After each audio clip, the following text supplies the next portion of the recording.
Abantu okuva mu bubuga obw'enjawulo mu ssaza lya Kyaggwe bakedde ku makubo okwaniriza Ssaabasajja Ronald Muwenda Mutebi owookubiri asimye okulabikako eri Obuganda okukuliza mu ssaza lye erya Buvuma olunaku lw'ebyobulamu mu Buganda olw'omwaka guno.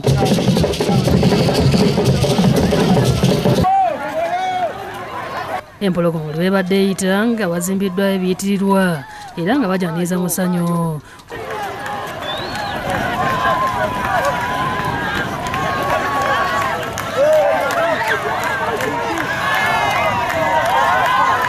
Mwalo gw'Ekiyindi Ssaabasajja atuusewo ku ssaawa 8 wakati mu Namungi w'omuntu nga n'abadde wanika muke ne babivuddeko ne badduka okwerabira ku kyo kyonna ntayota muge.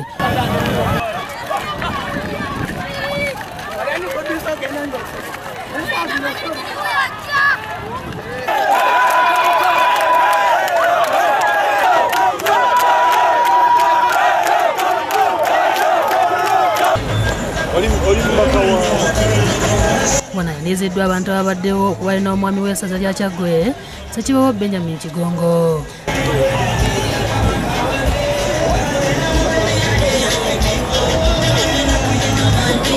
Ssaabasajja mu kifo kino asimye n'ayingirako mu woofiisi y'ab'enguudo ya UNRA abakulira entambula y'oku mazzi okuva ku mwalo gw'Ekiyindi okutuuka e Buvuma era nga mu woofiisi amazeemu eddakiika nga 8 ono alyoka alinnya ekidyeri okuteereddwa n'emmotoka ye wakati mu kuwuubira ku bantu nga ekidyeri kisimbudde ku ssaawa 8:30 okwolekera e Buvuma awali entikko y'emikolo olunaku olw'enkya.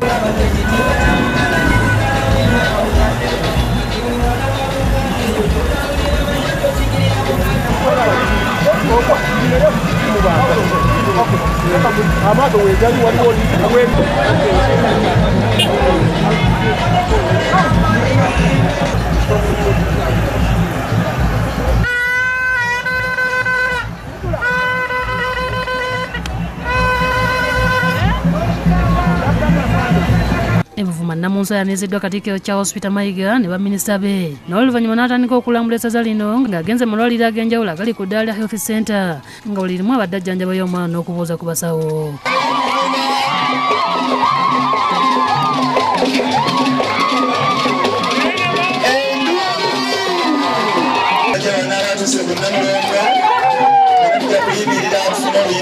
Katikkiro alambulidde maaso moogi emirimu abantu mu ssaza lino gye bakola era mu ngeri y'emu n'alambulira n'abantu ku bukulu bwa Ssaabasajja okulambula ku bantu be. Mu bubaka bwa Ssaabasajja bwatise Katikkiro eri abantu abasabye okwekuuma nga bayita mu kwejjanjabisa.